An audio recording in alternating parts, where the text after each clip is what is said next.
22 वर्षों का विश्वास, 10,000 से ज्यादा डॉक्टर्स। गोल, Nations leading institute.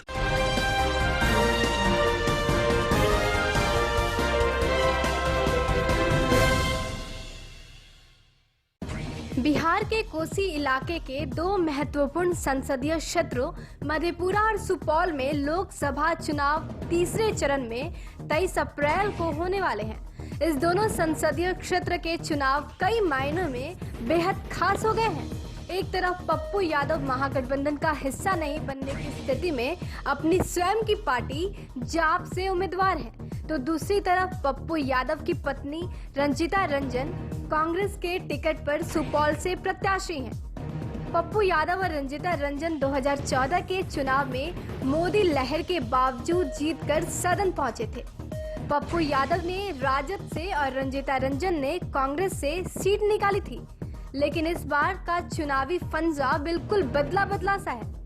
Pappu Yadav और रंजीता रंजन तेजस्वी के खास निशाने पर है, तो सूबे के मुखिया नीतीश कुमार का इन दोनों के राजनीतिक जीवन को मसलने की मंशा है।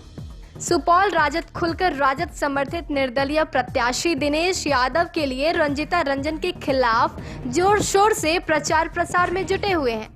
सुपौल राजद जिलाध्यक्ष सह पिपरा विधायक यदुवंश कुमार यादव का तो अब यह कहना है कि राजद का शीर्ष नेतृत्व भी अगर रंजीता रंजन की मदद की बात करेगा तो सुपौल राजद रंजीता रंजन के पक्ष में नहीं जाएगा। दरअसल रंजीता रंजन को महागठबंधन के भीतर कांग्रेस के द्वारा टिकट दिलाने में भी काफी मशक्कत करनी पड़ी थी। तेजस्वी यादव सुपौल से राजद उम्मीदवार देने की जिद पर अड़े थे।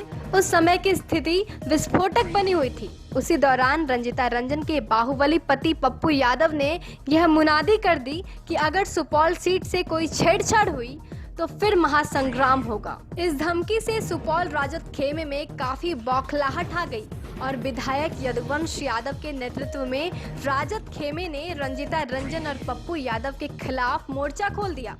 यदुवंश यादव ने तो यहाँ तक कह दिया कि पप्पू यादव पुराने अपराधी हैं और वे किसी हद तक जा सकते हैं, लेकिन सुपौल राजद हर तरह से सक्षम है और उनके गांव खुर्दा में जाकर बरियाने की हैसियत रखता है।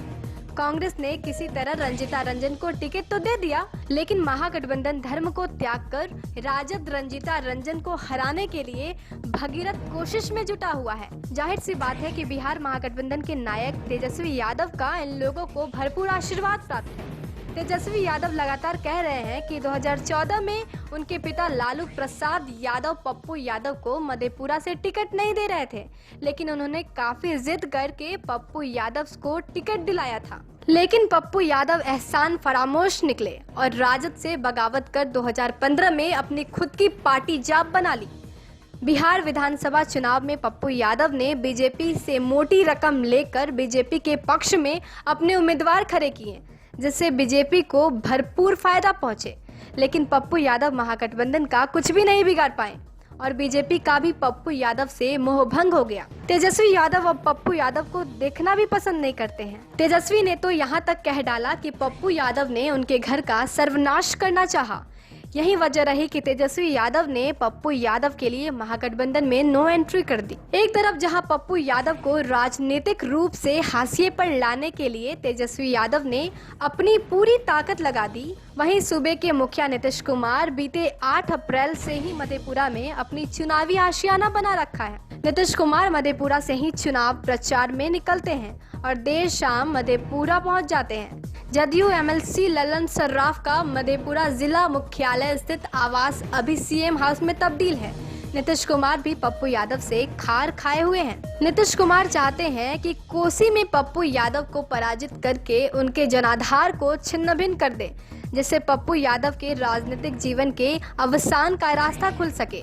मधेपुरा पहले सहरसा लोकसभा था, जहां से गुणानंद ठाकुर पहले सांसद चुने गए थे। इसी सीट से ललित नारायण मिश्रा और भूपेंद्र नारायण मंडल लोकसभा पहुंचे थे। यह भूमि समाजवादियों की रही है, लेकिन अब चुनाव के सारे मानक और कसौटी बदल चुके हैं। बिना किसी बड़े उद्देश्य के अब चुनाव लड़ने का फैशन बन चुका है। कोसी के मधेपुरा और सुपौल सीट पर चुनाव पप्पू यादव की राजनीतिक यात्रा को खत्म करने के घृणित उद्देश्य से लड़े जा रहे हैं। तेजस्वी यादव और नीतीश कुमार दोनों पप्पू यादव की राजनीतिक कहानी को खत्म करने की सियासी जिद पर अड़े हैं। वैसे पप्पू यादव अपनी जनता सेवा की छवि लेकर जनता से वोट मांग रहे हैं। कभी मोटरसाइकिल तो कभी ई रिक्शा से, कभी ट्रैक्टर से तो कभी पांव पैदल वे चुनाव प्रचार कर रहे हैं। अभी की जो ताजा तस्वीर है उसके मुताबिक अब इस लोकसभा चुनाव में निर्णायक वोट राजपूत और ब्राह्मण का हो गया है। तीनों उम्मीदवार अपने अपने तरीके से राजपूत और ब्राह्मणों को अपने पाले में लेने की जुगत कर रहे हैं। इन दोनों जातियों के वोट जो उम्मीदवार ज्यादा ले जाएंगे, जीत का सेहरा उन्हीं के सर बंधेगा। तीनों प्रत्याशी अपने अपने तरीके से राजपूत और ब्राह्मण के वोट को अपनी झोली में लेने के लिए दिन रात एक किए हुए हैं। सबकी निगाह अब 23 अप्रैल को होने वाले मतदान और 23 मई को होने वाले मतगणना पर टिकी हुई है। लेकिन आखिर में हम ये ताल ठोक कर कहेंगे कि इस चुनाव में तेजस्वी यादव और नीतीश कुमार दोनों मिलकर पप्पू यादव को जद से मिटाने की फिराक में हैं। City post live media group के सीनियर एडिटर मुकेश कुमार सिंह का विशेष चुनावी विश्लेषण।